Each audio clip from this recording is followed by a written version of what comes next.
Applehead Radio.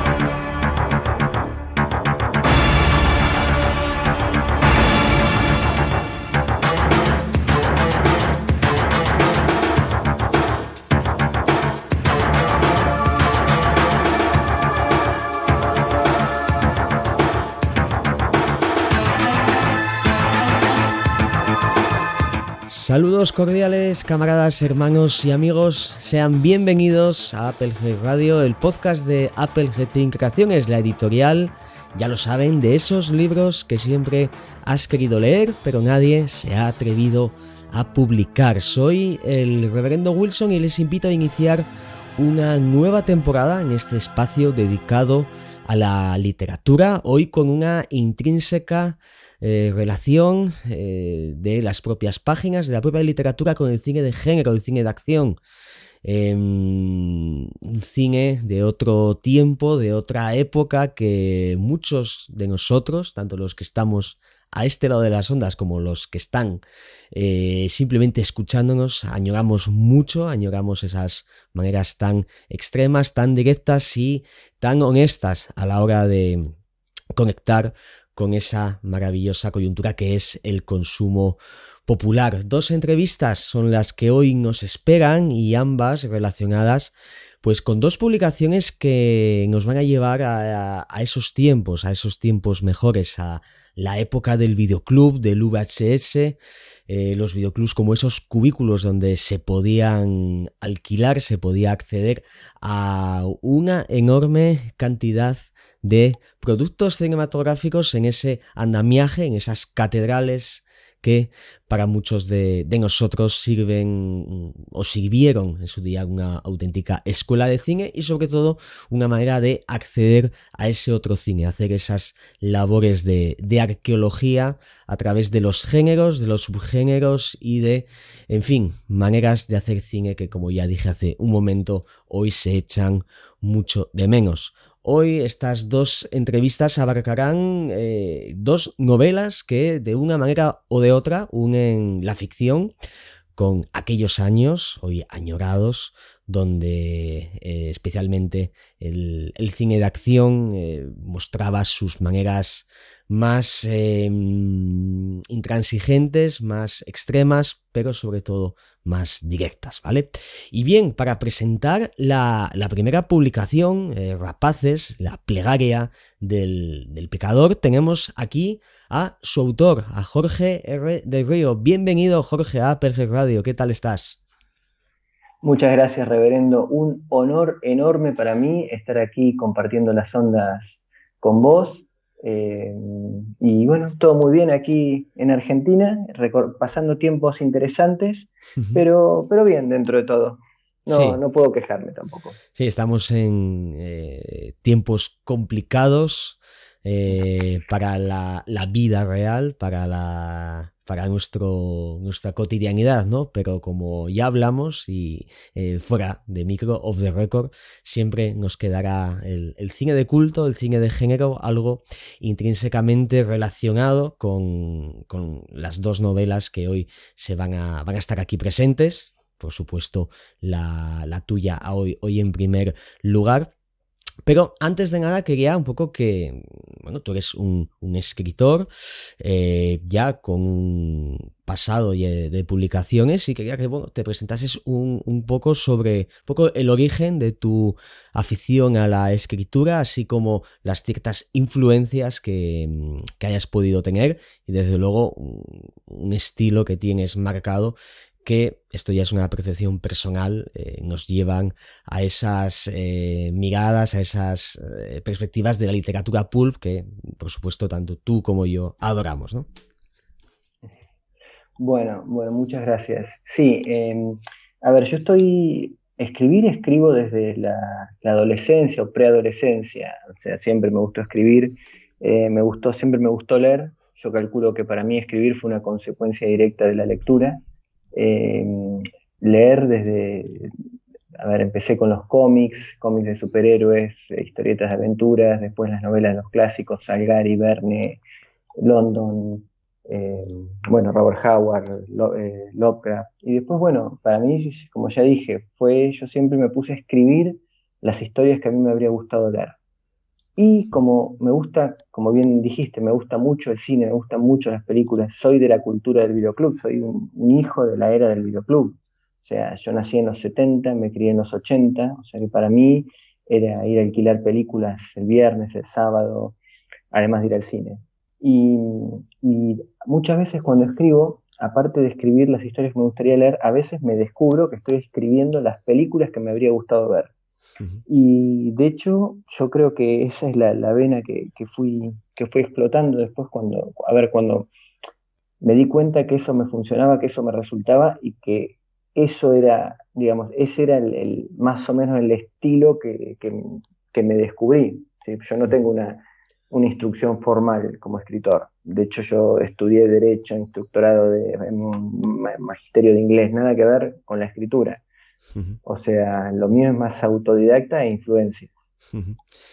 Sí, hablas de algo que es muy importante para Rapaces, para tu novela, supongo que para toda tu obra también, pero ya centrándonos en Rapaces, la plegaria del pecador, que es esa traslación de una época determinada para el cine, más que para el cine en sí, sino para la manera en la que consumíamos cine y cómo, haciendo alusión otra vez a los videoclubs, en estos establecimientos, estas catedrales del culto, como a mí me gusta llamarlas, podíamos acceder a un tipo de películas que habitualmente no se podían conseguir, ¿no? A través de, digamos, las líneas de distribución habituales, como pudieran ser los cines, ¿no? Que ya en aquellos años 80 ya estaban mayoritariamente copados por las grandes producciones.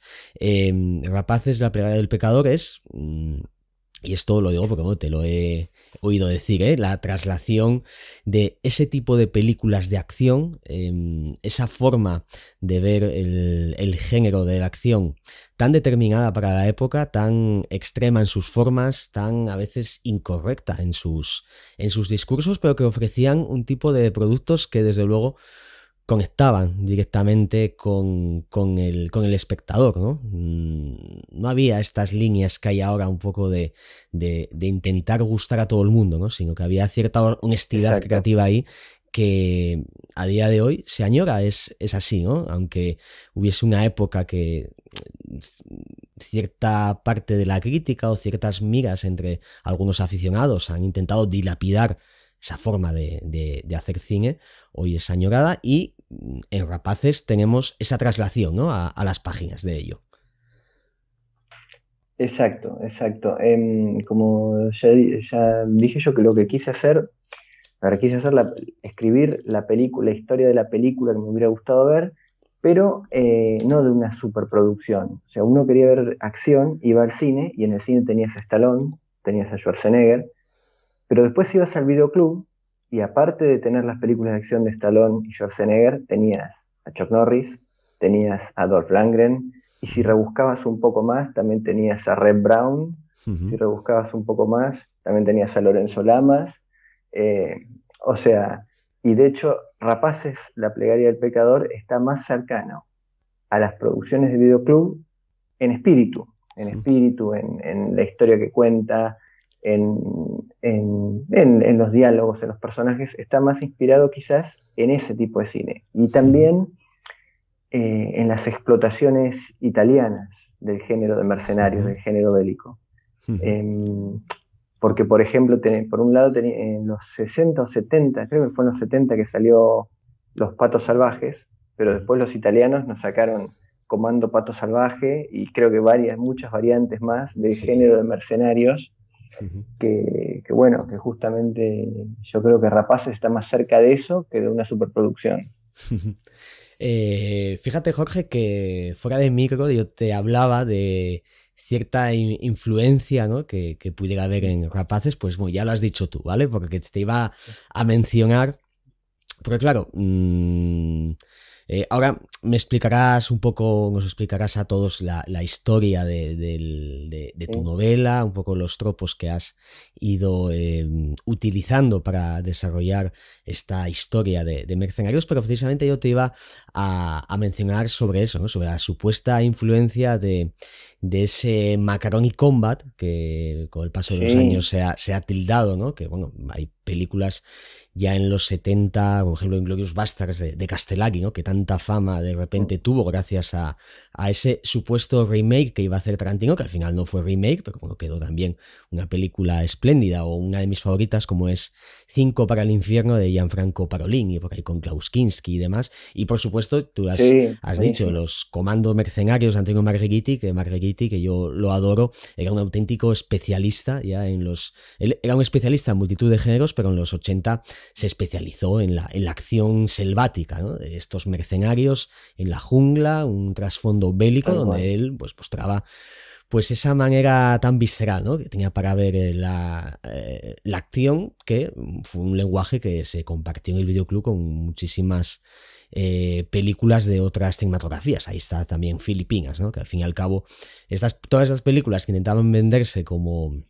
Bueno, tenían esa intención de ser exportables a Estados Unidos. Realmente tú, cuando ibas al videoclub, no sabías si eran italianas, filipinas, americanas o británicas. No daba igual porque estaban ahí generando esta mira tan extrema, ¿no? Que desde luego yo creo que en Rapaces está, ¿verdad? Sí, tal cual. Aparte, yo recuerdo primero que no te importaba si era italiana, si era filipina, de dónde era. Otra cosa es que uno compraba por las portadas.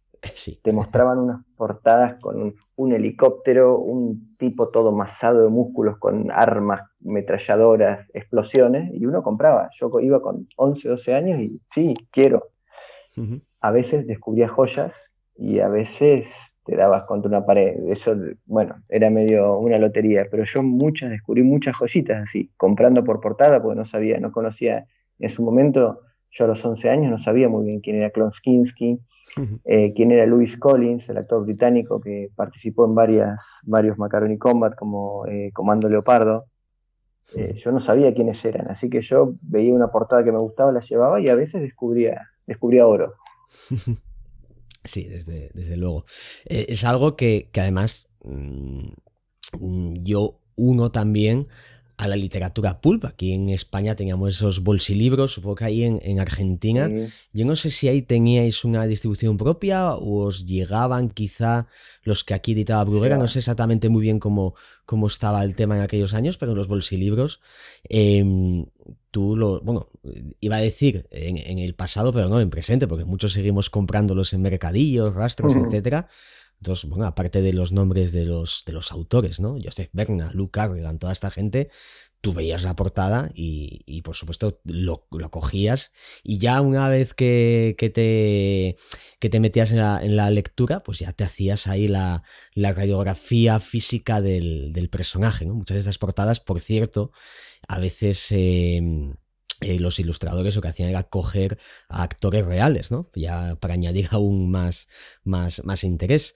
Yo quiero ver a Rapaces, la pegada del pecador, una especie de nuevo cine pulp respecto al bolsilibro, ¿no? Porque al fin y al cabo el cine bis o el cine de género el bélico, el de espías, el de terror, por supuesto, estaba como muy relacionado en este aspecto con el bolsilibro, ¿no? Tanto el cine de género como el bolsilibro, en el sentido de que eran productos que en su medio manejaban lenguajes muy similares, ¿no? Si en el cine teníamos la narración ágil, directa, muchas veces, y buscando un poco el impacto del espectador, en la literatura pulp se basaba prácticamente en lo mismo, pero en 100 páginas, ¿no? No los habituales productos de 200 veces y pico, donde ya autores de más prestigio se podían permitir el lujo de parar la narración, ir un poco dando más detalles, sino que ahí no, ahí iban, lógicamente la maquinaria de producción era muy similar también, o sea, había bolsilibros a patadas, como salían películas de género a mogollón, ¿no? Porque desde luego las necesidades de producción, tanto del cine bis como del bolsillo, eran las mismas, ¿no? Había que hacer un montón porque la gente consumía muy rápido y disfrutaba mucho y quería más producto de esto, ¿no? ¿Tú ves a Rapaces un poco como una respuesta quizá postmoderna de todo esto, manteniendo el espíritu? Sí, sí, sí, totalmente. En respuesta a lo que comentaste antes, sí, acá llegaban los bolsilibros de Bruguera. No Ajá. llegaban tantos quizás como obviamente como en su país de origen, como en España, pero sí llegaban. Yo recuerdo de chico haber leído Los del Oeste, haber Ujú, leído de Selección Terror y algún policial quizás. Por ujú. extraño que te suene, quien me inició a mí en la lectura de los bolsilibros cuando era chico era mi abuela. Mi Ajá. abuela leía westerns y bolsilibros de terror Sí, sí. Esto es que justamente le decía que le recordaban a las películas que veía ella. O sea, exacto. Es ella veía que el western de John Ford, veía o Spaghetti Westerns, veía cine de terror de la Hammer, o sea que leía los bolsilibros y era como encontrarse más o menos lo mismo. Y de ujú, hecho yo empecé a leer bolsilibros de chico a través de mi abuela. sí. Eso es muy Y, habitual eso por aquí, ¿eh? Que mm, muchos empezamos por nuestros padres o nuestros abuelos, porque era al fin y al cabo uno de los pocos entretenimientos que tenían, ¿no? Ahora, claro, te pones a observar lo que a golpe de ratón o de mando a distancia, que lo tenemos todo a un clic o exacto. de manera muy directa, aquella no, ¿no? Aquella se iba al cine, se buscaba el entretenimiento con estas ficciones que, desde luego, y aludiendo un poco a algo que hice alusión al principio del programa, el tema del consumo popular, ¿no? Como el consumo también ha cambiado mucho con el paso de los tiempos, Sí. lógicamente, pero en aquel momento había una conexión entre autor y público que creo que en cierta medida se ha perdido, ¿no? Sí, sí, aparte todo el mundo los leía. Acá en Argentina sí, también.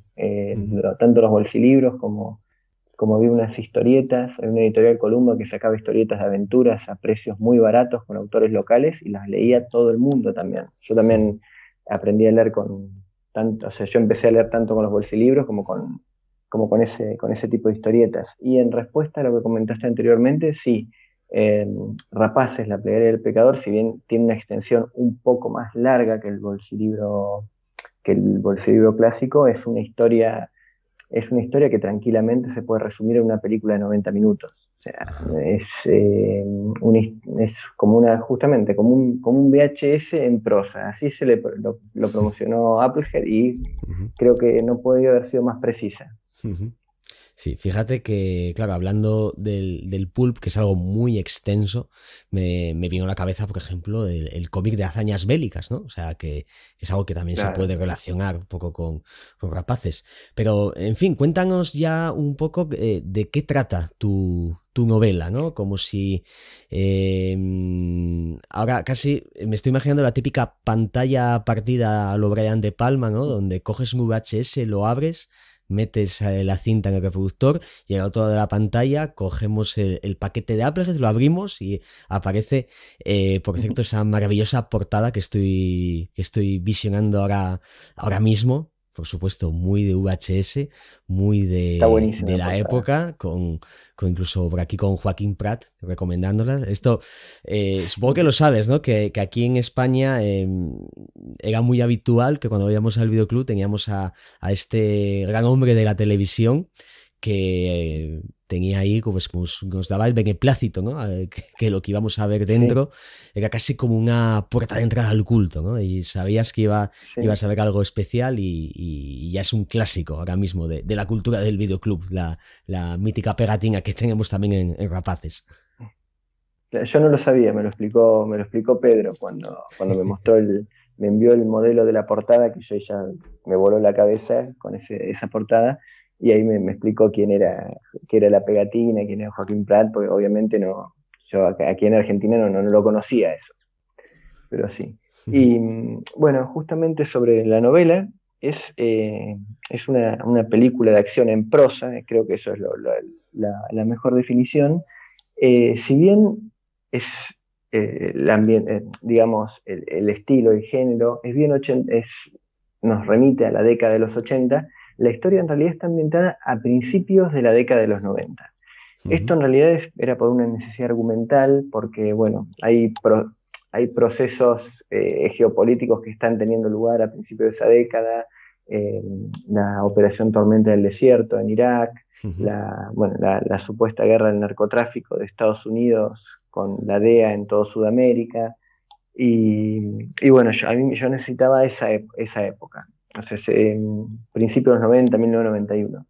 Y la historia trata sobre una unidad de mercenarios, un grupo de soldados de la fortuna que tienen sede en Londres, pero es un equipo internacional, digamos. Es un equipo internacional, digamos, hay gente de distintos países. En realidad ellos son independientes, no sirven a ningún gobierno, sino que trabajan para el mejor postor.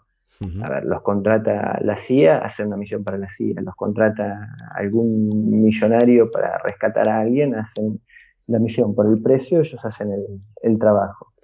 Y los miembros del grupo, el líder de campo es el mayor Lynch, que es un británico, un ex miembro del SAS, del Special Air Service, que es veterano de la guerra de Malvinas.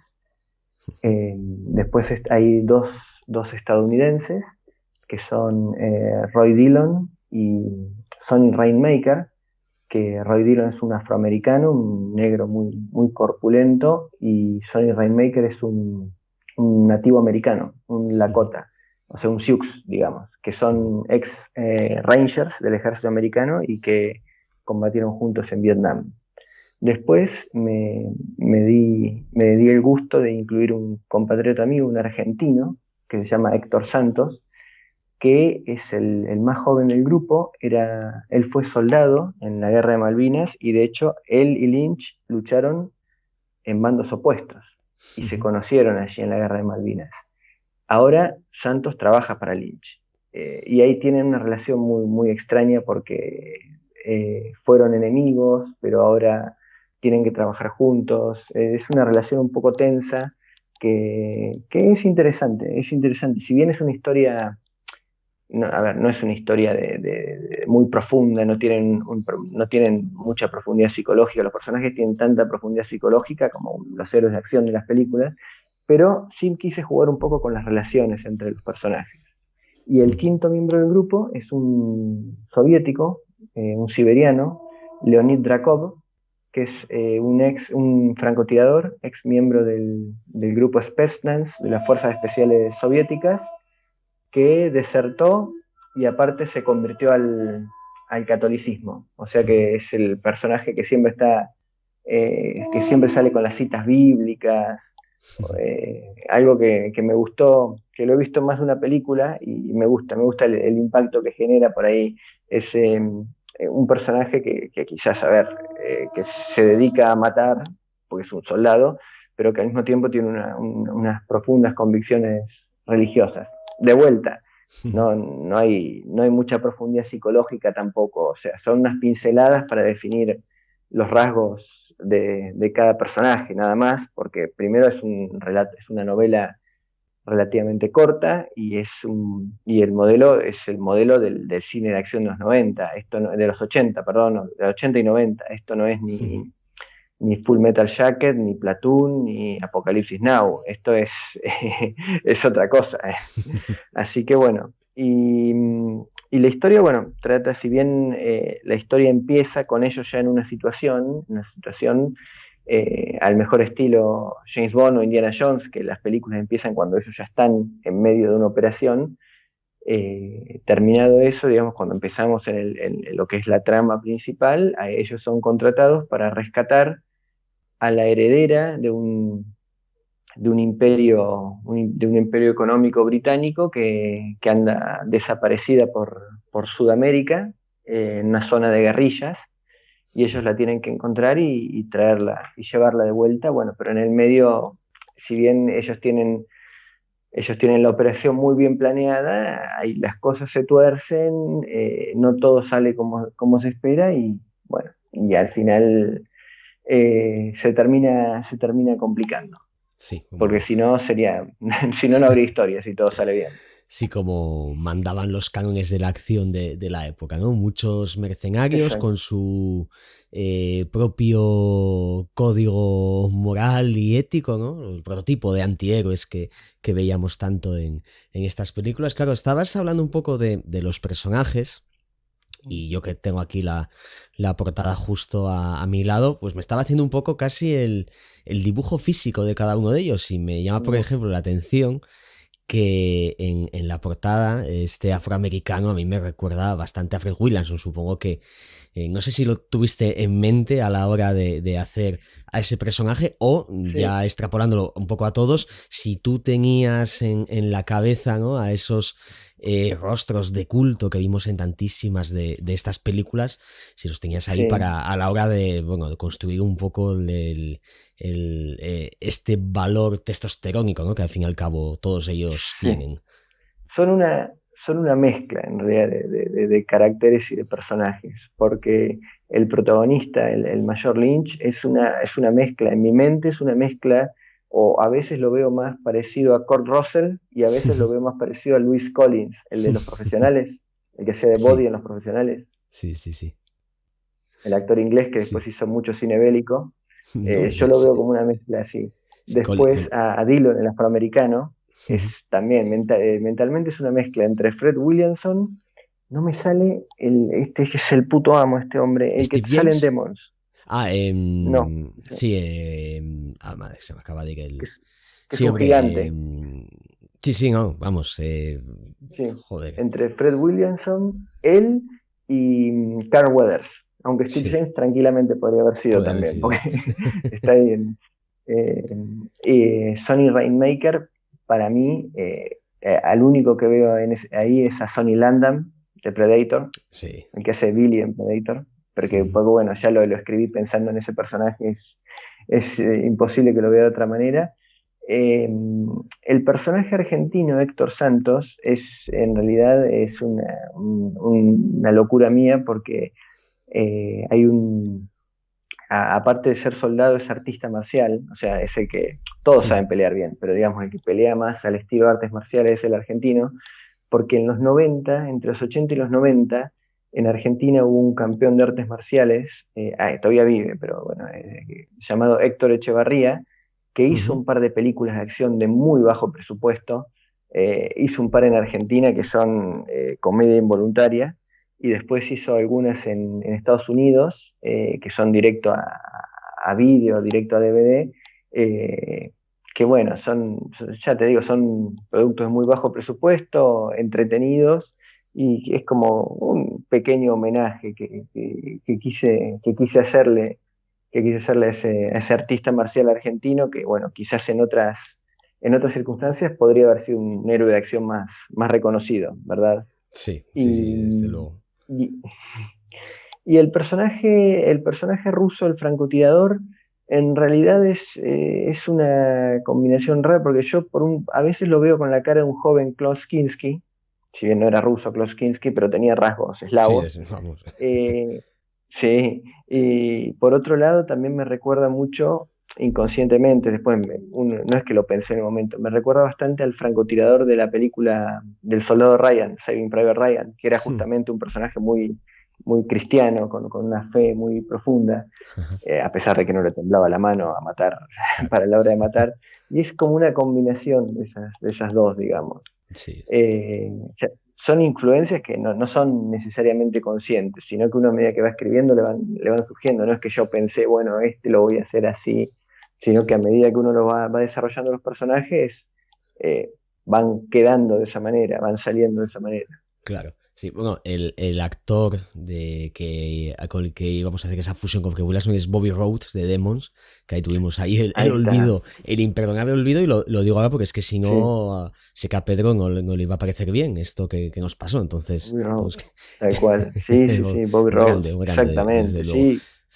Fíjate que cuando mencionabas a este especialista argentino, pensaba que ibas incluso a mencionar ¿cómo es que hombre que hizo una peli con Estelvio Massi, que era boxeador? Carlos Monzón, que tuvo una vida bastante peculiar. Bueno, tampoco es que él hiciese un montonazo de películas, pero creo que ahí en Argentina es como un pequeño icono, ¿no? Para para, bueno, Sí, aparte de la vida social que sí, tuvo y su triste final, y bueno, coyunturas sí, varias, ahí en el culto tuvo su peso también, ¿no? sí, sí, sí, aparte, bueno, yo que soy, a mí me gusta mucho el boxeo, Ujú, sacando todo el tema de la vida personal de Monzón, que fue bastante problemática. ujú, El tipo boxeando era una máquina, era un crack, o ujú. sea, Sí. es uno de los más grandes. Ujú. Y sí, hizo películas, hizo westerns italianos, creo que hizo alguna de acción también, algún policía la Sí, ha hecho, sí, yo por lo Monzón. que lo conozco especialmente es por una peli de Stelvio Massi que se llama Cuenta Saldada, que es una especie de mezcla de polichesco con, bueno, Sí, sí, peleas de bandas, etcétera. sí, sí, Bien, sí, es Jorge, cierto. te iba a preguntar también sobre un poco el proceso de escritura, en el sentido de si el hacer o implementar esa visión cinematográfica a la hora de ir desarrollando tu historia en las páginas, que por supuesto era algo que tenías muy, muy presente. Esto, ¿cómo fue el proceso? Es decir, ¿supuso una dificultad extra esta pretensión artística, o te empapaste o volviste a ver un montonazo de películas para encontrar, digamos, esa habilidad extra que se necesitaba? ¿Cómo fue un poco esto? Bueno, yo vi, o sea, en realidad yo nunca dejo de ver cine de acción. Para que te hagas una idea, anoche estuve mirando León Peleador sin Ley de Jean-Claude Van Damme. O sea, Ajá, sí. nunca dejo de ver ese tipo de películas, a pesar de que las haya visto 5, 6, 7 veces, ¿no? Sí, revisité algunas, Desapareció en Acción de Chuck Norris. Ujú. Eh, Hay una que esta también la revisité, pero porque es una razón particular. Hay una película de Walter Hill, eh, que a que le pusieron Traición al Amanecer, pero tiene otro nombre originalmente. Creo que es Tradición sin Límites, ¿no? De Gig Nolte. Traición sin límites, Sí, pero no bueno, Traición al Amanecer, es, esa es con Mel Gibson. es Traición sin límites. espectacular. Es que, Traición bueno, sin Walter límites. Hill es Buenísima. otro de los esos grandes, ¿no? Él no estuvo, lógicamente, tan apegado a la industria del videoclub, aunque muchos accedimos a muchísimas de sus películas a través de él, pero bueno, tenía esa facultad, esas valías Sí, para hacer westerns en un entorno urbano totalmente. que, desde luego, es uno de los grandísimos cineastas de la época, ¿eh? Y desde luego, precisamente Tradición sin Límites, que fue como se tituló aquí en España, creo que está alcanzando cierta reivindicación estos años, pero es desde luego una de sus mejores películas, y sí que también se puede encontrar ahí el pozo en Rapaces, ¿no? Porque bueno, tenía ahí cierta trama Justamente. por ahí que explota hacia la mitad de la película, que sí que se concatena un poco con todo esto que nos estás contando. Es que justamente esa película a mí me gustó muchísimo. Pero si te ves que hay dos historias, por un lado está la historia de Nick Nolte, Powers Booth y María Conchita Alonso, el triángulo amoroso entre el Ranger, el narcotraficante, que son amigos, y la novia en el medio. Pero por otro lado, cuentan otra historia que para mí es mucho más interesante, que es la del equipo de mercenarios que está ahí metido. Eso es. Que ese equipo que lo dirige Michael Ironside, o sea, ya está, te pones un equipo mercenario dirigido por Michael Ironside, no puede fallar. La Y encima lo película tenés a funciona Clancy sola, vamos. Brown, encima está Clancy Brown en el equipo, está este otro actor que me encanta, que no me acuerdo el nombre, que hace de malo en Buscando Justicia de Steven Seagal, Sí, eh, William Forsythe, ¿no? Forsythe, Ujú. William Forsythe. Sí, sí. No, y esa es otra inspiración para Rapaces, ese equipo mercenario, que Ujú. para mí es lo que más me gustó de la película. Está muy bien, toda Sí. la tónica de western urbano, pero el equipo mercenario a mí me encantó y justamente fue otra de las grandes influencias. Ujú. Y sobre el tema de la escritura, en realidad yo por lo general ya soy muy visual a la hora de escribir. Eh, Eso me lo han dicho cuando en las críticas, comentarios bueno, que se han tomado la molestia, y que agradezco muchísimo, de los libros míos que han salido al mercado. Lo que más se comenta, una de las cosas más comentadas, es justamente que soy un escritor muy visual. Debe ser por la influencia que tengo ya de por sí del cine, de los cómics. Acá quizás le quise como quería reproducir un VHS en prosa, quizás lo potencié un poco más eso. Una de las cosas que hice, que no suelo hacer, es escribir en tiempo presente, en vez de escribir en pasado simple, digamos, ¿sí? Porque me parecía que daba una situación de inmediatez. En vez de decir, no sé, se cubrió, recargó el arma, se asomó, corre hasta detrás de la pared, recarga el arma, le quedan 6 balas, se asoma, rebotan 3 balas. O sea, una cosa así, que es sensación de inmediatez, que pasa, que está pasando en el momento y que uno lo está viendo. Eh, este tipo de escritura no lo saqué de un escritor pulp directamente, sino de Cormac McCarthy. Cuando escribió No es país para viejos, Sí.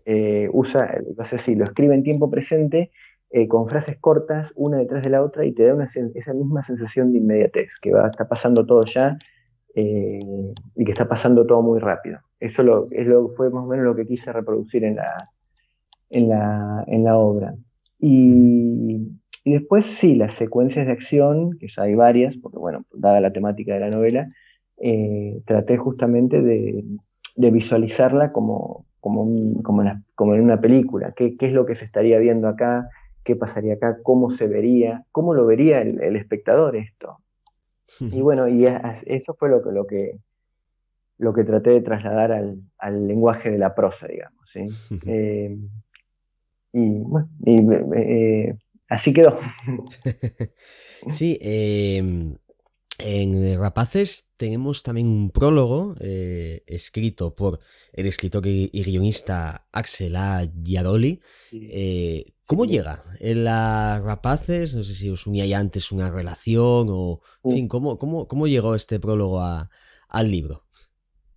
Con Axel nos conocemos desde hace un par de años, cuando yo empecé a publicar eh, profesionalmente, o sea, es decir, en editoriales. Tomé contacto con él, que él también bueno, ahora está más metido con los guiones, pero también ha escrito. De hecho, él publicó, los dos publicamos bajo la misma editorial una vez en Way Books. Yo publiqué una novela de terror y él publicó una de acción y ciencia ficción. Ujú. Eh, y ya nos conocíamos de antes, no en persona, porque bueno, él está en Europa, yo estoy en Argentina, pero hemos chateado varias veces. A los dos nos gusta mucho el género de acción de los 80. Hemos hablado de eso varias veces, y cuando me dijeron que iba a publicar, yo digo, no, quiero que Axel me escriba el prólogo. Así que bueno, tuvo la enorme gentileza de escribirme el prólogo. Ujú. Y bueno, para mí fue un gran honor, porque ya te digo, habíamos coincidido juntos en varios proyectos, proyectos que todavía no salieron, proyectos que están un poco dilatados en el tiempo, y bueno, y también publicamos juntos bajo dos novelas distintas bajo la misma editorial, y como tenemos muchos intereses comunes, si bien él es bastante más joven que yo, pero tenemos muchos gustos en común en lo referente al culto, digamos. Si bien somos de distintas generaciones, profesamos una misma fe. Eso sí, que eso desde luego no entiende ni de generaciones, ni de países, ni de nada. Eso es universal, ¿verdad? Exacto. Bueno, en Rapaces la plegaria del pecador se deja entrever, se deja abierta una supuesta segunda parte, ¿no? ¿Qué me puedes decir de esa continuación? Así es. En realidad, yo tengo, no es que no estoy todo el tiempo escribiendo, porque o sea, para mí escribir no es una obligación, es un placer. Yo tengo otro trabajo, un trabajo de señor serio, de oficina y todo eso, que es mi fuente de ingresos, digamos. Pero para mí escribir es un placer, un pasatiempo, un hobby. Escribo cuando tengo ganas, pero con el tema de Rapaces me había enganchado muchísimo, estaba muy motivado. Terminé la primera novela y a la semana estaba escribiendo la segunda. Y yo le dije a Pedro, a Frank, a la gente de Apple, que no, tengo una segunda parte. ¿Y cómo se llama? Así, bueno, anunciémosla al final de la primera, así como hacían las películas de James Bond, pero James Bond regresará bueno, aquí en la última página de Rapaces, no es un spoiler, o sea, no estoy revelando nada porque sale en el mismo libro. Dice: Rapaces volverán en Rapaces 2, La Casa del Escorpión. Eh, que tenemos pensado, ya me confirmaron que va a salir, todavía no tengo una fecha, pero va a salir, ya está escrita, entregada, solamente hay que hacerle, de mi parte, solamente tengo que hacer las revisiones o correcciones que correspondan. Pero sí, estoy muy entusiasmado con eso porque ya está confirmado que va a salir la segunda parte de Rapaces. Eso es como Que bueno, son... Sí, te decía como en las ¿Perdón? grandes producciones de cine de género, ¿no? Que ya cuando acababan de rodar una película, tenían a sus actores, tenían equipo de producción y pues el Bruno Mattei de turno, o Antonio Margheriti de turno, decía, bueno, ya que estamos aquí, vamos a hacer ya la segunda parte, ¿no? Y Claro, seguramente estaba el productor que decía, no, pero es que todavía no tenemos esto estrenado, es igual, ya que tal, vamos con estos grandes personajes y que continúen sus aventuras, ¿no? exacto. O como hizo Joseph Zito en la Canon con Eso es, sí. Desaparecido en Combate. Sí. Hicieron la 1 y la 2 y una tras la otra. Y como les gustó más cómo había quedado la 2, Sí, la se sacaron como la estrenó al 1. revés. Así es, muchas de esas historias, intrahistorias que guarda la Canon, de eso en unos minutos hablaremos Sí. también. Jorge, por último te iba a pedir, aunque bueno, han salido aquí títulos de cine de acción, pues un montón, ¿no? Lógicamente por la temática, las predisposiciones que tiene tu propia obra, pero cuando algún oyente acceda a comprar y a degustar Rapaces, ¿qué tres películas les dirías o recomendarías a modo de teloneros, ¿no? De decir, bueno, vete estas tres películas para empaparte del espíritu y a continuación léete la novela porque vas a disfrutar todavía más, ¿no? ¿Qué tres títulos podrías decir? Oh, ujú. A ver, y algo similar. Yo, por un lado, va a ser, es complicado porque he visto mucho cine de género, eh, pero a ver, por un lado, una de ellas tiene que ser Comando Pato Salvaje, no la original, la italiana, Comando Pato Eso es. Salvaje. Esa es una, para mí, que tiene que estar ahí. Otra, otra es, pero más que nada por la diversidad de personajes, porque después la historia va por otro lado, aunque terminan en situaciones límites y se tuerce todo.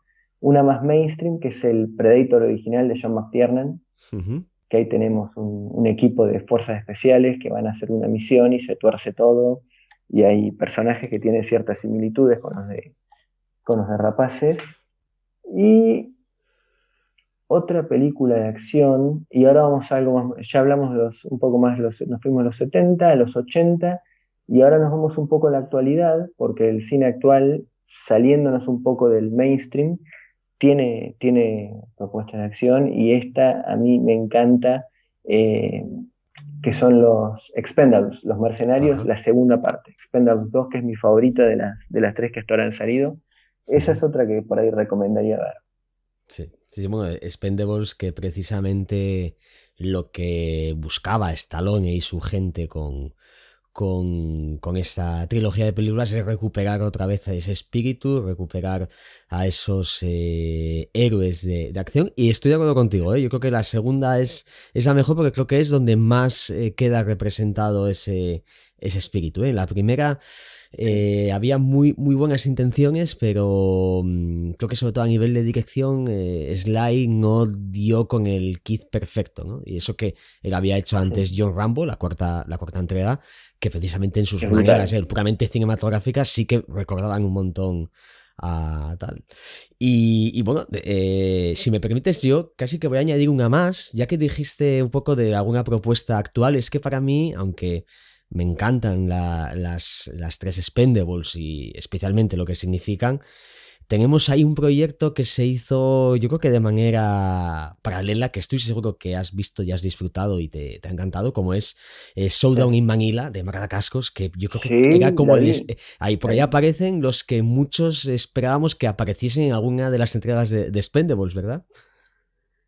Sí, es verdad. Aparece Magda Cascos, aparece Cynthia Rothrock, Olivier Gruner, Sí. eh, Kagi Don el Hiroyuki Dragón Tagawa, Wilson, Tia Carrere, bueno, es que es brutal, ¿eh? Y bueno, por supuesto, el propio Magda Cascos también. Magda Cascos. ¿Dónde Dragon Wilson aparecía también, no? Creo. En el equipo mercenario, sí, está Don el Dragón Wilson, Cynthia Rothrock y Ujú. Olivier Gruner. Sí, sí. Que Y era- después, bueno, están Casper Van Dien y Alexander Nevsky, que son los dos, Ujú, los dos protas. Sí, ujú. sí, sí, la vi yo también en Manila. Sí, Sí, es un Expendables de serie B, es muy sí. divertida. Es como la versión exploit de Expendables, ¿eh? Sí, Que ya te digo, le tengo muchísimo cariño porque la veo casi más honesta aún todavía que Expendables. Pues, en fin, Jorge, agradecerte un montón tu presencia aquí. Ha sido todo un honor.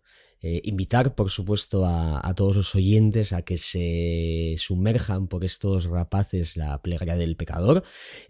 Mencionar que pueden adquirirlo a través de la web de Applehead Team Creaciones, que es exacto. appleheadteam.com, y señalar que hay un cupón exclusivo para los oyentes de Applehead Radio que pueden utilizarlo para comprar cualquiera de estas dos novelas que hoy se van a analizar, y el cupón es programa 5, ¿vale? Literalmente y con número. Programa 5 lo pueden utilizar los oyentes de Applehead Radio para conseguir un pequeño descuento en su adquisición. Así que Jorge, lo dicho, muchísima suerte te deseo desde aquí, tanto con esta obra como todas las que puedan venir. Ha sido un placer, un enorme honor, y agradecerte de antemano que toda esa cultura cinematográfica con la que muchos nos criamos y crecimos, que gente como Sí, tú, ya bien sea a través de películas o en este caso a través de las páginas, que se siga manteniendo viva. muchísimas gracias, reverendo. Ya te lo dije, para mí el honor fue todo mío. Un placer enorme estar aquí y poder hablar de lo que nos gusta, justamente.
Seguimos en este quinto capítulo de Applehead Radio, este capítulo que nos está llevando a otra época, a otros tiempos, seguramente más felices, en el que muchos estábamos nadando entre cintas de vídeo.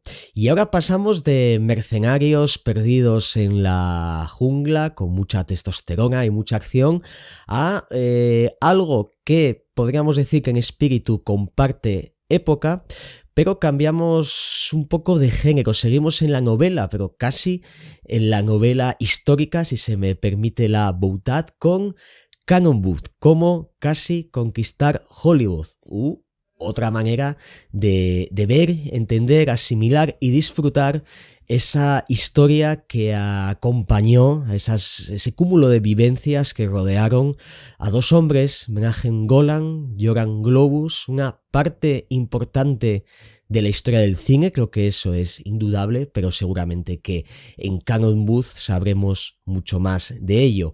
Y el autor de Cannon Booth también está aquí, también por supuesto escritor, hermano podcaster, Pablo García Naranjo. Muy buenas, bienvenido a PG Radio, ¿qué tal estás? Hola, ¿qué tal? Un saludo y nada, estoy encantado de que me hayas invitado aquí a PG Radio y a charlar un ratito y a predicar la palabra, ¿no? Sí, a predicar en este caso sobre la Canon, ¿no? Esa enorme maquinaria de producción muy importante para los que crecimos en los 80 o nuestra afición y pasión por el cine nació o creció en esa época. Y aquí, en Canon Booth, presentas una biografía novelada, ¿verdad? Sobre la Canon, bueno, más bien, ya no solo la Canon, sino creo que se puede ya centrar, aunque sea prácticamente lo mismo, pero en la figura de dos personas, los padres de la criatura, ¿no? Menachem Golan, Yoram Globus. Ahora mismo estoy viendo la portada, esa maravillosa ilustración que da forma a tu libro, y se ven pues dos espaldas, dos miradas al horizonte de Hollywood, rodeándoles unas palmeras californianas. Se ve a la izquierda una cámara con la mano de uno de estos hombres, y al otro lado el otro hombre lleva una maleta, seguramente una maleta cargada de sueños, esos sueños que se intentan cumplir en esa tierra de las oportunidades para el mundo del cine que es Hollywood, ¿verdad? En fin, Pablo, ¿qué me puedes decir un poco sobre el origen de contar la historia de la Canon a través del formato novela? Algo que la verdad es que de primera mano es un poco sorprendente, ¿verdad? Sí, lo primero que debo decir es que la idea original no es mía, es de Fran Muñoz, uno de los editores de Applehead, que me llamó por teléfono una mañana. Oye, ¿tienes un momento para que te quiero comentar una cosa? Y no habías trabajado nunca con nosotros, y estábamos pensando pues hacer que hicieras una novela sobre la Canon. Eso fue así, ¿no? Pero lo primero que le dije fueron dos comentarios. Uno es, bueno, me parece una idea alucinante. Ya sé que tenéis 2 libros más, habría que hacer algo diferente. Y el último comentario, y para más importante, era decir, pero yo lo que quiero es que no me denuncie nadie. porque claro, nos estamos metiendo con gente viva, ¿no? Y gente viva y muy beligerante en algunas ocasiones, ¿no? Sí. Entonces, solventado ese tema, ¿no? Valga la broma, pues sí fue un encargo de Fran Muñoz y Pedro José, y nada, yo me apunté, pero yo creo que tardé un segundo en decir que sí. O sea, sin meditarlo mucho, cosa que luego no es que me arrepienta, pero luego me tuve que comer la cabeza para ofrecer algo interesante, ¿no? O algo que mereciera la pena, ¿no? Porque tú sabes que literatura sobre la Canon en español, en la propia Applehead tiene 2 grandes ensayos. Así es. En la web te encuentras de todo, o sea, de todo. Pero claro, digo, bueno, ¿y qué hago yo ahora en una novela para interesar, ¿no? Entonces fue un proceso un poco más arduo que cualquier otra novela que haya hecho, encontrar el tono, encontrar la historia, y al final, pues yo creo que di con la tecla y que ha quedado una historia, pues muy entretenida, muy entretenida, y que creo que aporta algo para los aficionados al cine de la Canon y a la cultura del videoclub, ¿no? Que se suele decir. Así es. Bueno, tú ya en el pasado has escrito otras publicaciones, otras novelas ya más anexas al pulp, al noir, el criminal, etcétera, etcétera. Y claro, ahora te metes aquí en el mundo de, digamos, entre bambalinas, ¿no? De lo que es la propia productora, lo que han hecho estos dos hombres que, como tú bien has dicho, están esas 2 publicaciones previas de Applehead, ya centradas lógicamente en el ensayo, un ensayo necesario y muy completo sobre lo que supuso la Canon, y ya no solo con cintas de vídeo, sino mucho más, ¿no? Todas esas historias que han rodeado a estos 2 primos. Pero en tu cualidad de escritor, ¿cómo fue esa traslación a ese Hollywood de los años 80, ¿no? Porque, claro, esta gente ya venía de hacer sus cosas en Israel en los años 70, de repente hay una serie de éxitos que les lleva a intentar conquistar Hollywood. Ahora veremos, o más bien en tu novela veremos también si lo han conquistado o no. Pero ¿cómo fue de ese cambio absoluto de registro, ¿no? Porque entiendo que habrá habido una serie de, no sé si trabajo de investigación, pero sí al menos un intento de dar ese fondo, ¿no? Del subtexto de la propia historia.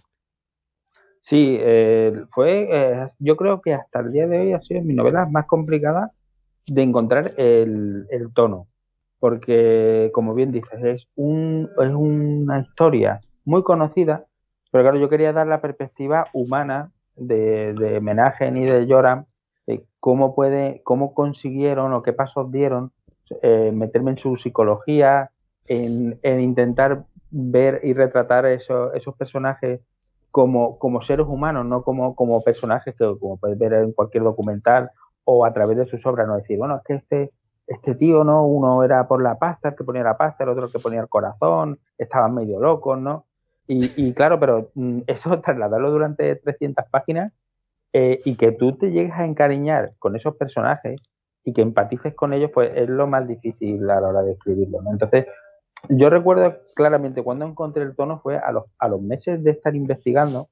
Hay una película que además que recomiendo bastante, que me la encontré creo que en el momento justo, que se llama Yo soy Dolemite, que es de Eddie Murphy, que te cuenta la historia de Dolemite. No sé si la has visto, Sí, Reverendo. sí, y la he visto y la he disfrutado bastante. Me parece un buen homenaje a lo que significó la Blaxploitation, pero y un poco dilucidando sobre por dónde vas a ir, pues un buen retrato de lo que hay también entre bastidores, ¿no? De lo que fue una producción Eso es. de la época. Pero sobre todo lo que me llamó la atención fue el retrato humano del personaje, porque fue muy blanco.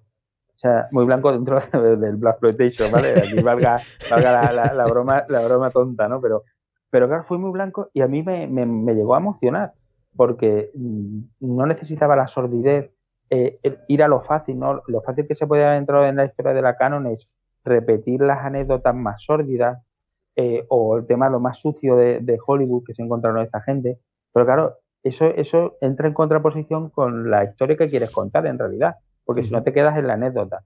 Entonces yo creo que a partir del visionado de esta película me olvidé un poco de lo que era ir dato por dato histórico para que no me pillara el típico fan, ¿no? Que se lee el libro y te escribe, ¿no? Y te dice, estás equivocado. Y dije, no, a mí lo que me interesa es escribir una historia. O sea, cuadrarme con los datos reales de cuando hicieron la película, qué actores conocieron, con qué dificultades se encontraron, pero no deja de ser un viaje emocional y un viaje precioso, porque para mí ha sido precioso poder describirlo sobre una época que nosotros hemos mamado, o sea, en un videoclub o en las emisiones televisivas, ¿no? O sea, si tú coges Delta Force, ¿no? Y te la alquilaste en ese momento, yo lo que quiero es contarte, o lo que he pretendido contarte es qué hacía Lee Marvin en el descanso de Delta Force. Sí. Un hombre que estaba ya prácticamente a punto de entregar la cuchara. Sí, ¿Sabes? de hecho fue qué su última interacción película. tuvo con Menachem Golan, claro. Entonces, eso es lo bonito de esa novela. Ajá. Sí, Y yo intenté con cada paso cronológico, sobre todo su época hollywoodiense, porque es verdad, como tú bien dices, Menachem Golan y Joran Globus ya habían conocido un tremendo éxito en Israel, que mucha gente se olvida de eso, que dicen, estos eran unos matados, no, era un director nominado a los Oscars como película extranjera y eran productores de éxito. O sea, Polo de Limón, que fue la película o de las películas últimas que hicieron en Israel, aunque continuaron una vez también haciendo películas en Israel, incluso trabajando en Estados Unidos, Polo de Limón fue un pelotazo, fue un taquillazo increíble. O sea, esa gente llegaron a Estados Unidos no con una mano delante y otra detrás. Además, Menachem Golan había trabajado para Roger Corman y había trabajado en Nueva York. O sea que entonces son tantos detalles, tantos componentes, tantas aristas que no se pueden ver en un documental o no se pueden leer en un blog de internet, que es apasionante escribir sobre eso. Sí, es muy interesante lo que comentas, sobre todo por, digamos, la aportación de una especie de reverso a todo eso que hemos disfrutado durante tantos años, ¿no? Todo ese cúmulo de películas, hoy muchos adoramos la canon, pero claro, tienes que indagar un poco más para ver qué hay detrás de todo eso, ¿no? Cómo se llegó a hacer esas películas, a encadenar esa serie de producciones que quizá con demasiada pretenciosidad de producción en algunas ocasiones, que sabemos que les derivó por ciertos problemas, pero claro, detrás de la Canon hay una historia de Hollywood, que como todas las buenas historias de Hollywood tiene su subida, su bajada, el auge, la caída. Pero sí, me parece además algo totalmente fascinante, ¿no? El situarnos, que nos sitúe en esas dos mentalidades, ¿no? Que hoy parece que nos quedamos con el chiste dentro de adorar a la Canon, siempre es, estos personajes que han ido a Hollywood, que han intentado hacer absolutamente de todo, pero claro, y tú más o menos lo dejaste caer. Menachem Golan es casi uno de estas figuras de productores clásicos, amantes del cine, que quería ante todo dedicarse a ello, pero por pura pasión, ¿no? No era un loco que quiso ir a hacer dinero y aprovechó el cine para ello. No, tiene el mismo grado de respetabilidad que un David O. Selznick. O sea, David O. Selznick fue un personaje también de Hollywood con un montón de claroscuros, y Menachem Golan fue un personaje de Hollywood también que no deja de ser una historia de ambición. O sea, y no hay nada más atemporal y eterno e interesante que contar el auge y la caída de algo, ¿no? Y el auge y la caída de la Canon tiene detalles totalmente espectaculares. O sea, tú conforme vas investigando sobre la Canon, o lees mi novela, o lees cualquier ensayo, e intentas un poco ponerse en su lugar, ves cómo estos señores se montaron en una montaña rusa, que en la cúspide de la montaña no había nada, había un abismo. Y ellos sabían en un momento que eso iba a ser una caída tremenda. Pero el empuje, el amor por el cine, el intentar salvar los muebles hasta el último momento, o sea, eso es un relato épico, ¿no? Y eso es lo que intento pues trasladar en la novela, ¿no? Tú, que conforme vayas leyendo cada capítulo, cada película, porque muchas veces la progresión de la historia de la Canon se cuenta a través de películas y los personajes y actores que participaron, tú vas viendo como eso es una bola de nieve que se va generando hasta que ya no hay más que la propia gravedad que tira de eso, y que es lo que llevas al desastre más absoluto. Y te da pena, o sea, cuando tú llegas al momento de decir, Dios mío, esto se acaba, mi función como escritor es que el lector diga, joder, qué pena, ¿no? Pobrecitos, ¿no? Estos dos, ¿no? Sí, has dicho antes la palabra ambición, que creo que resume a la perfección sus intenciones. Es una ambición que yo veo como positiva, porque ellos, ante todo, especialmente en Menachem, se consideraban cineastas. Ellos querían abarcar todo tipo de géneros. No sé, aunque hoy recordamos especialmente sus aportaciones al cine de acción, esta gente también quería abordar el cine de autor, ¿no? Gente como Konchalovsky trabajó para ellos, Sí. o sea, y abordando además géneros como la comedia, todo, o sea, absolutamente todo que en este intento de conquista a Hollywood.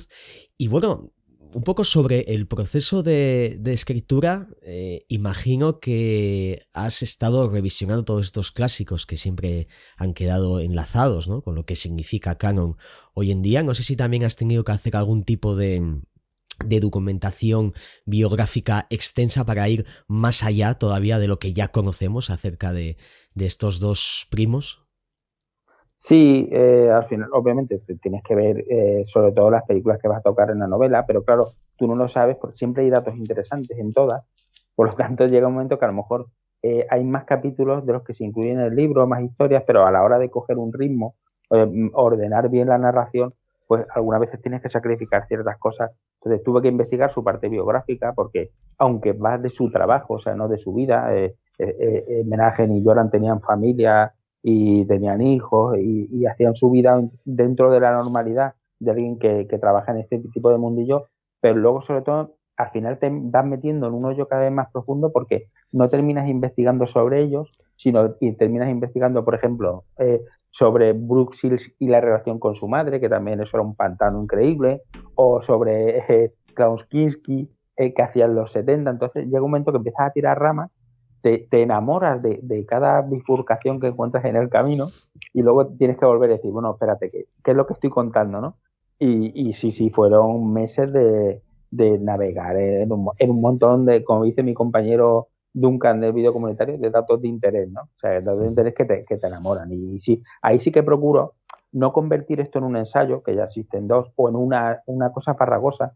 No soy un escritor de grandes tochos, pero lo que me gusta es si yo voy a dar un dato, que el dato sirva para la historia, ¿no? Si yo te cuento qué es lo que le pasaba, yo qué sé, a Silvia Christel, ¿no? Con las películas que hizo para estos dos, pues por lo menos dar una pincelada, ¿no? Que retrate muy bien la psicología de ella en su momento, ¿no? El drama que estaba compartiendo con lo que estaba teniendo con Ángel, ¿no? Que la producía. O yo qué sé, cuando vinieron aquí a España, ¿no? A rodar películas con Boderes, ¿no? Y los jaleos que tenía con el marido y todo, ¿no? Pues, todo, siempre intentar pues dar pinceladas para terminar haciendo un cuadro enorme donde tú veas pues casi, bueno, un poquito más de 10 años de lo que fue la época dorada, ¿no? de la Canon en el mundo, ¿no? En España gracias a Ízaro Film, ¿no?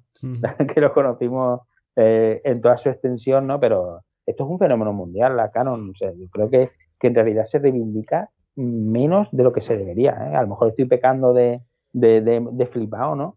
Pero yo creo que la Canon ha marcado mucho la manera de producir y de hacer cine, incluso en el día de hoy.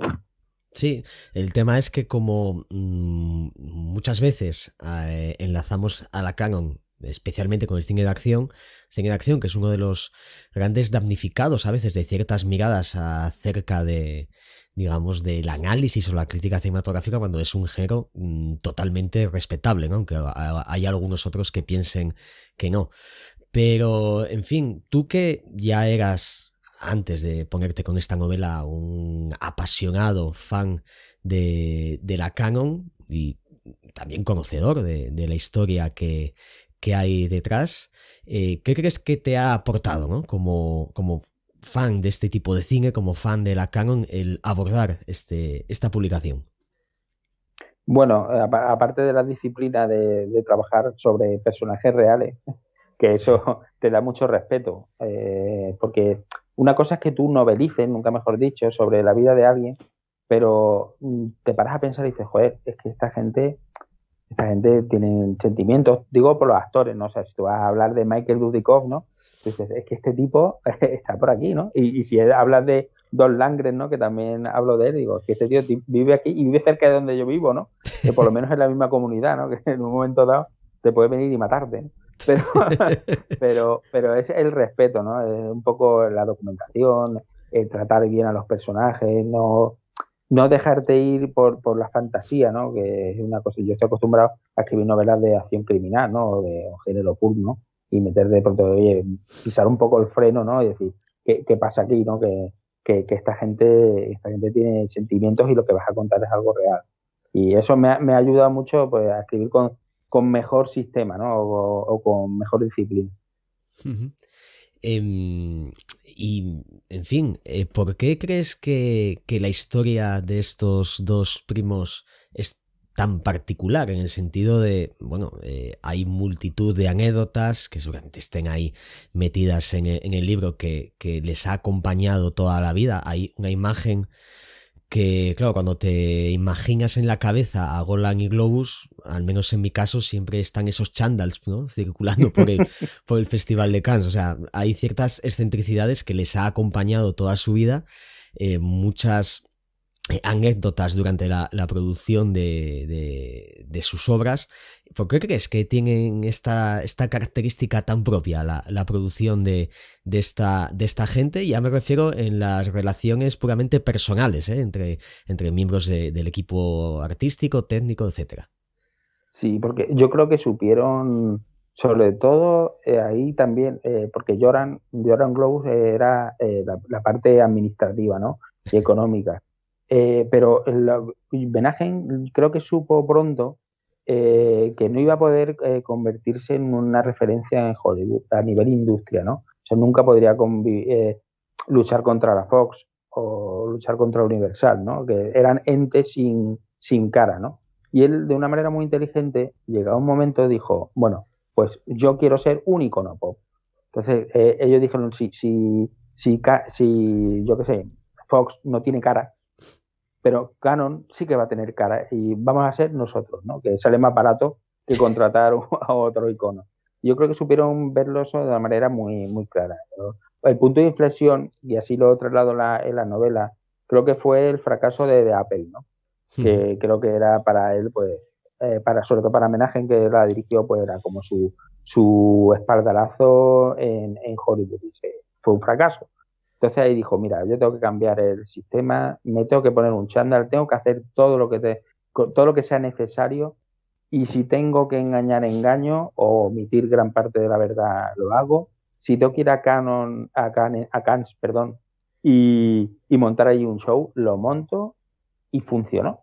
O sea, funcionó a nivel económico, funcionó a nivel de producción. Durante unos años, Canon, lo que tú dices, la gente se queda con desaparecido en combate, pero Canon rodó y produjo un Otelo de Franco Zeffirelli en aquella época.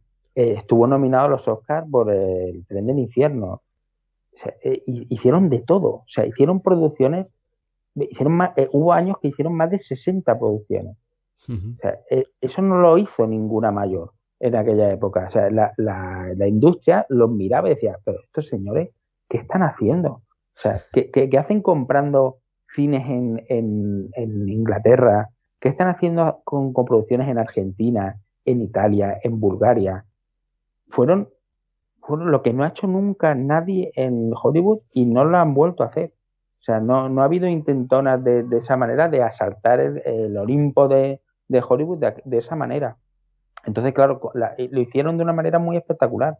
Es lo que tú dices, el chándal, los pósteres famosos de las películas que nos hicieron, el tema que luego se ha convertido ya en leyenda, ¿no? De contratar a gente y firmar contratos en servilletas de papel, ¿no? O hablar con el Orangután Klein, ¿no? Para hacer una película. O sea, todo ese tipo de anécdotas locas, ¿no? Y luego apariciones súper extrañas de entes casi mafiosos, ¿no? Que le daban la financiación requerida, ¿no? Para meterse en esos embolados. Es que es tan apasionante todo, y lo vivimos en directo. O sea, porque la imagen de Menahem y Golan, pero Menahem, Golan y Joran Globus con el chándal de Cannes, era algo que nosotros estábamos pendientes del fotograma o de las noticias de cine o programas de cine, lo veíamos en directo, no es algo que nos haya enseñado internet, ¿no?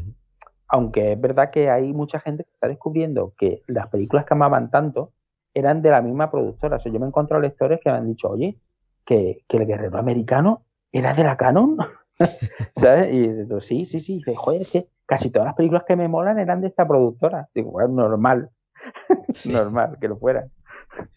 Sí, hace unos minutos hablaba con Jorge de Río a raíz de su novela Rapaces, de un elemento que yo creo que es vital para el entretenimiento y más para el cine, que es el consumo popular y esa conexión directa con el espectador. Y la Canon desde luego lo conseguía, especialmente a través de ese importante vehículo como eran los videoclubs, al menos la gente de mi o nuestra generación.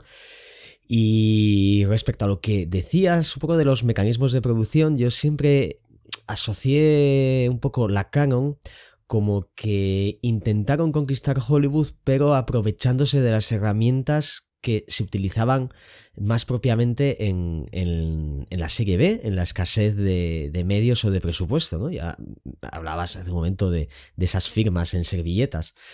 Claro, yo pienso que muchas Mayors hacían lo mismo, pero solo ellos decían que lo hacían, ¿eh? O sea que Sí, era una especie ya de talante productivo que ellos tenían, que desde luego los han convertido en un ente dentro de la historia del cine totalmente singular.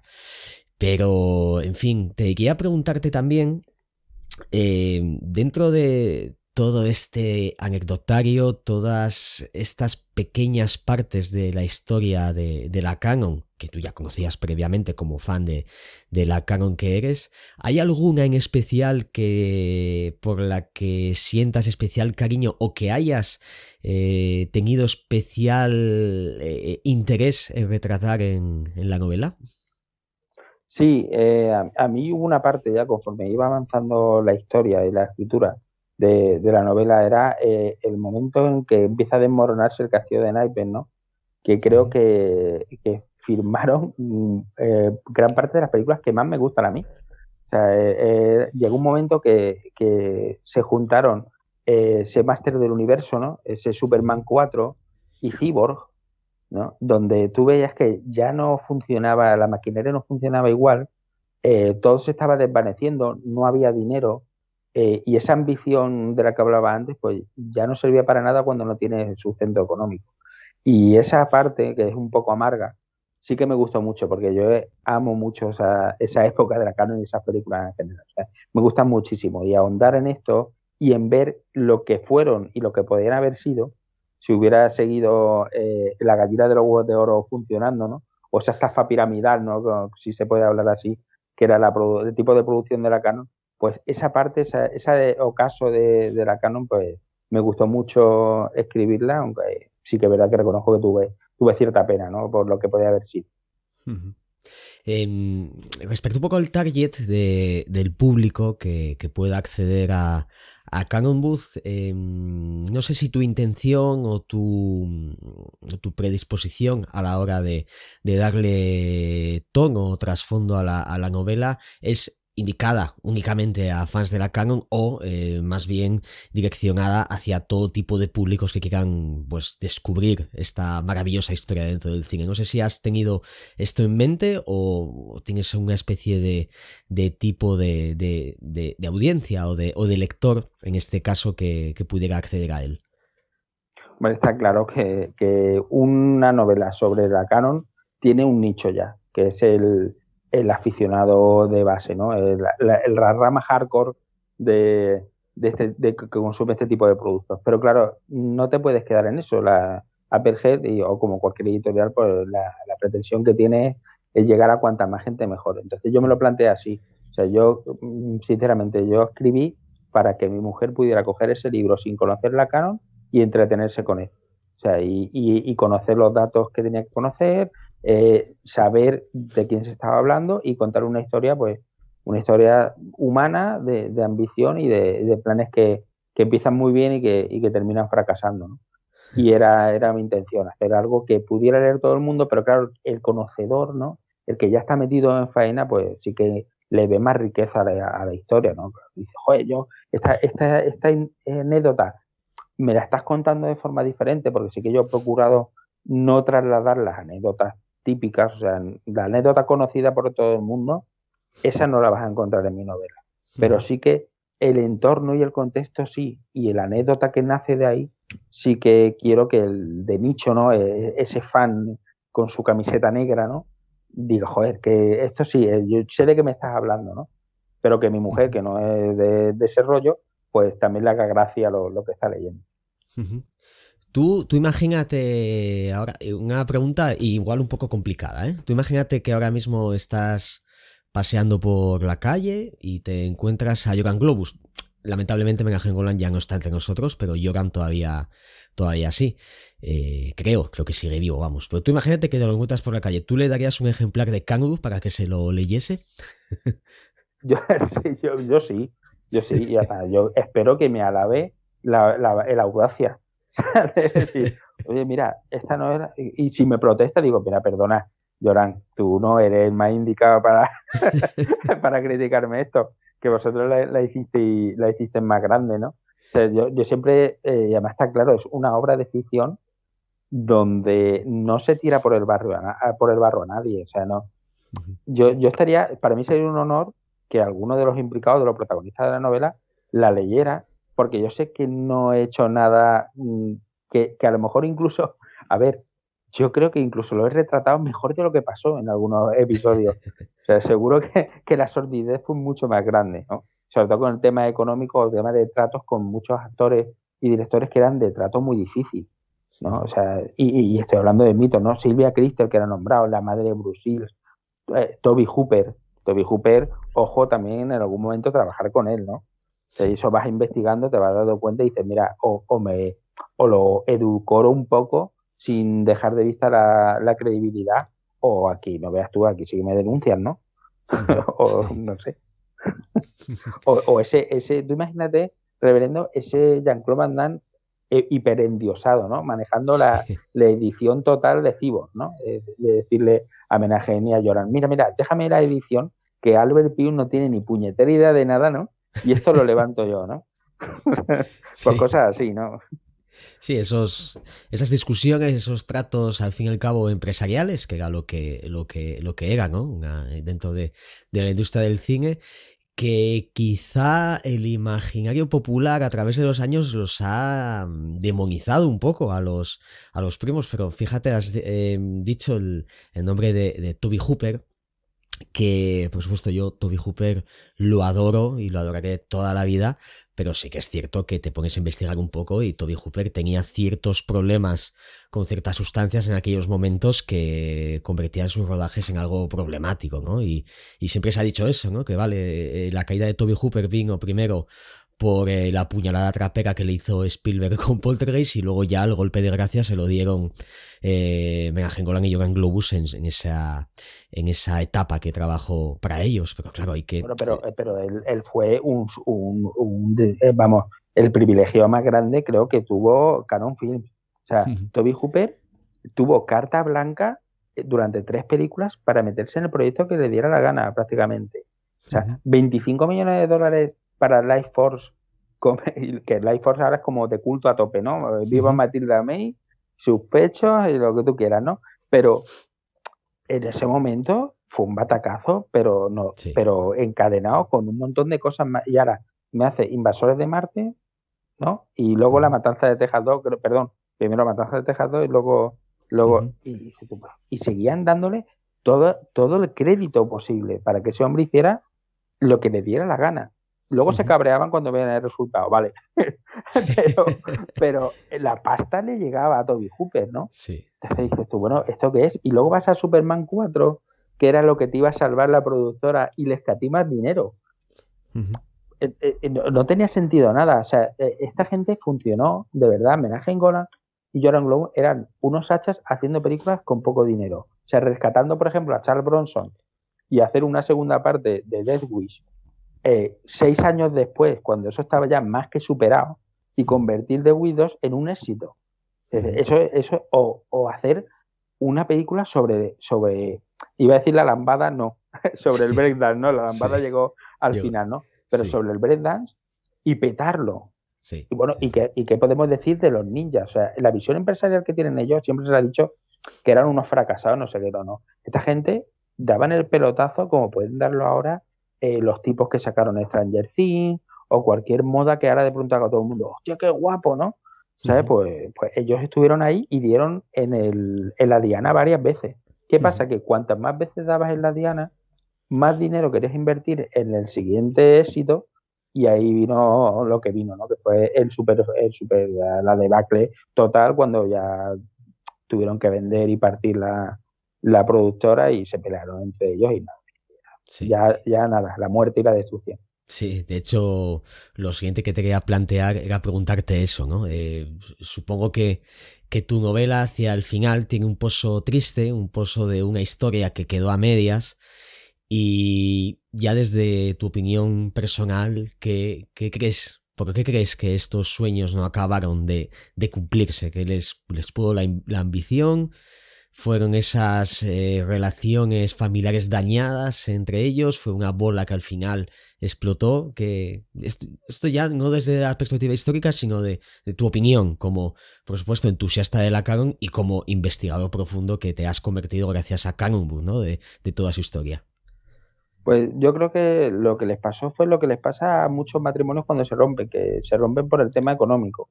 O sea, cuando va todo bien, la gente pues hace el amor más a menudo y cosas de esas, ¿no? Pero ellos en realidad eran un matrimonio. O sea, eran un matrimonio porque tenían un contrato adquirido que era muy importante y dependían su sustento y el de mucha gente. Cuando empezó a ir mal la cosa, ¿y por qué fue mal la cosa? Porque abarcaron demasiado. O sea, tú no puedes controlar la distribución. Que a mí ahora con las noticias, aquí meto un inciso actual, ¿no? Hoy estamos en octubre de 2020, ¿no? El tema con el COVID y que las salas se cierren y el control de la distribución prácticamente sea por parte del que produce, como puede ser Disney o Netflix o lo que sea, ellos quisieron hacer eso hace más de 30 años. Ellos quisieron decir, oye, mira, yo produzco, yo distribuyo y encima yo pongo las salas donde se va a emitir esto, va a ser mía también. Eso lo intentaron hacer en Reino Unido, ¿no?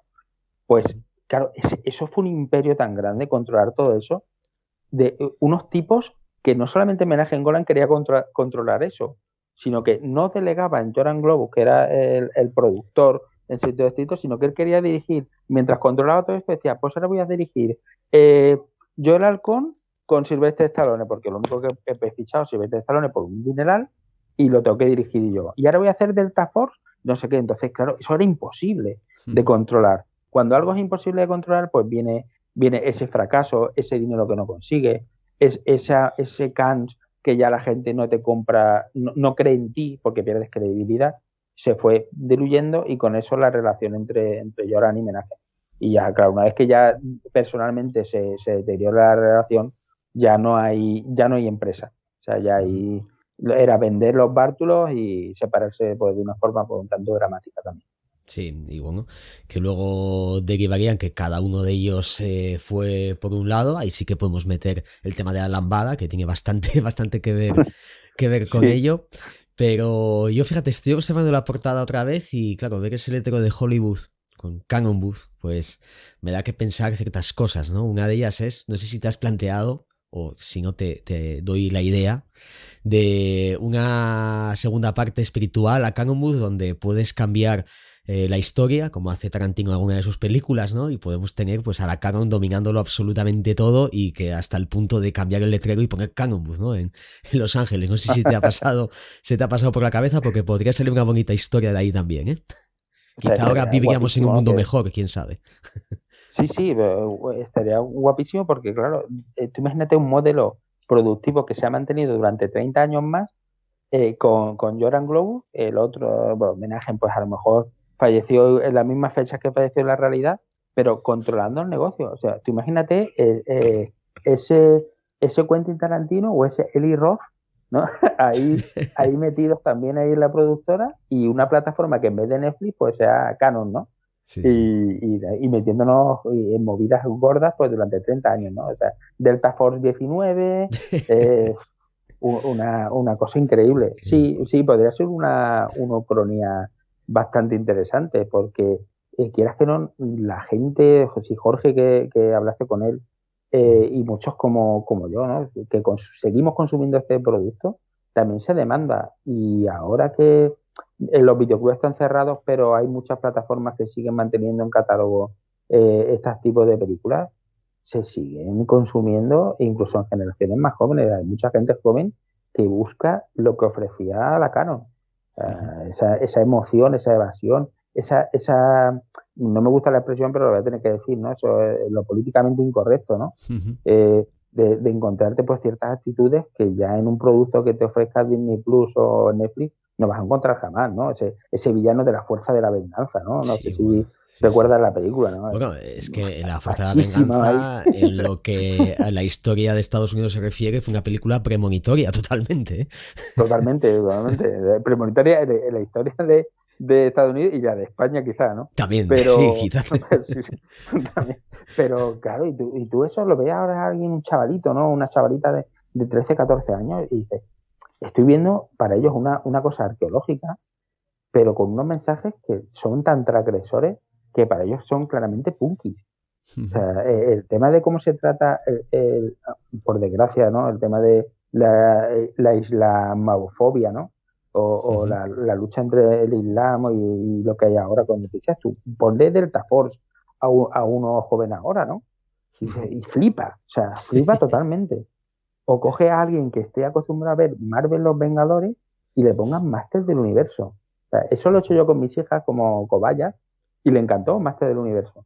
O sea, dentro de las pocas pretensiones que tiene, sobre todo al final de la película, ellos tenían un pavo, pues lo disfrutaron muchísimo porque les pareció pura fantasía. O Sinbad, ¿no? La película de Sinbad que produjo la Canon, que no tiene mucho que ver la Canon con ellos, pero bueno, atribuida a Castellari, pues eso es fantasía pura. Eso es 1000 cosas por minuto y 1 hora y media de aventura total. Ahora, ¿qué película te encuentras ahora que sea así? Ninguna, porque además ahora tenemos especialmente en lo que a cine de entretenimiento se refiere, esas necesidades para algunas producciones ya no solo de querer explicarlo todo, sino de tener un trasfondo porque sí, ¿no? Que justifique un poco lo que estás viendo en la pantalla. Esta gente no, esta gente quería hacer cine, quería hacer buen cine, lo hacían, porque si no fuese buen cine, ahora mismo no estaríamos aquí hablando de ellos, está claro. Y que, bueno, desde luego que eran tiempos mejores, hoy añorados y que, como tú bien dices, hoy se rescatan con la perspectiva, con la mirada hacia un mundo que era mejor en realidad. Yo creo que la gente era bastante más feliz de lo que es ahora. No sé, ¿qué opinas de ello? Sí, ahora, bueno, la nostalgia es como un cannabis, ¿no? Que te fumas y un poco te abotarga el cerebro, pero a mí, yo me sumerjo en la nostalgia cuando me da la gana y no tengo yo complejo ninguno.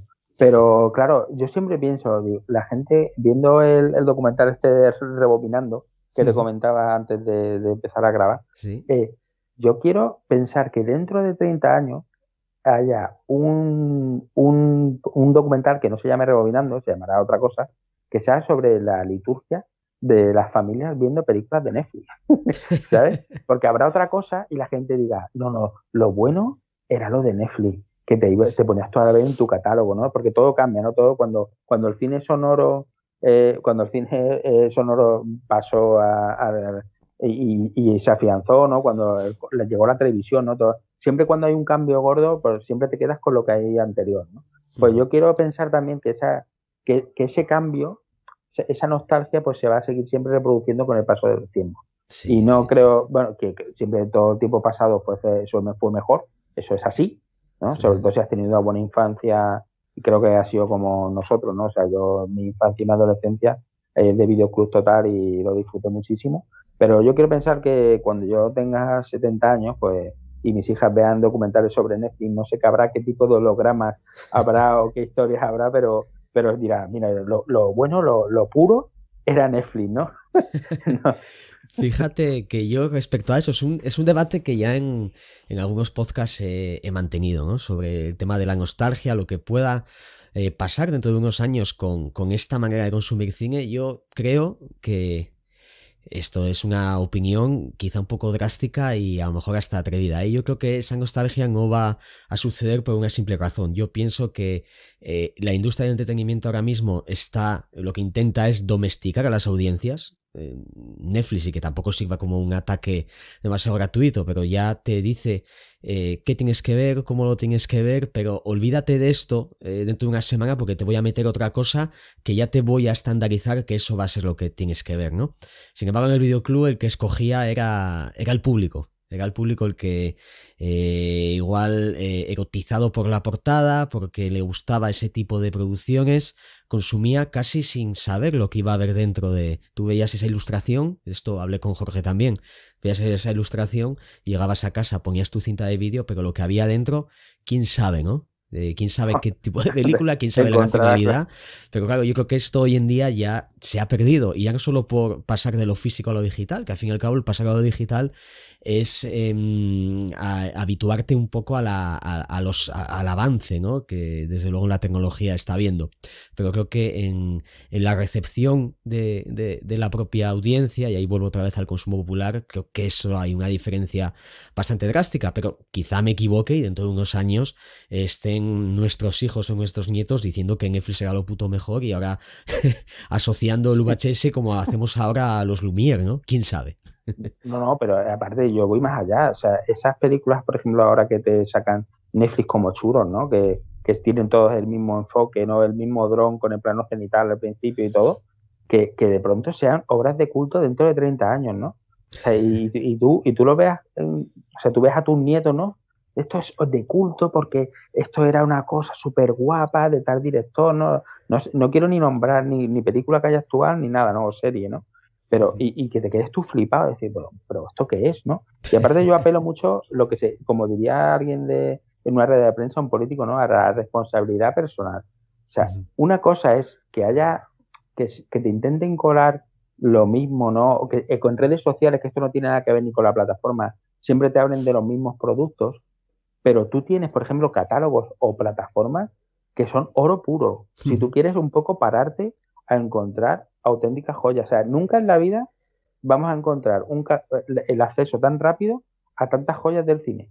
Nunca ha pasado, jamás.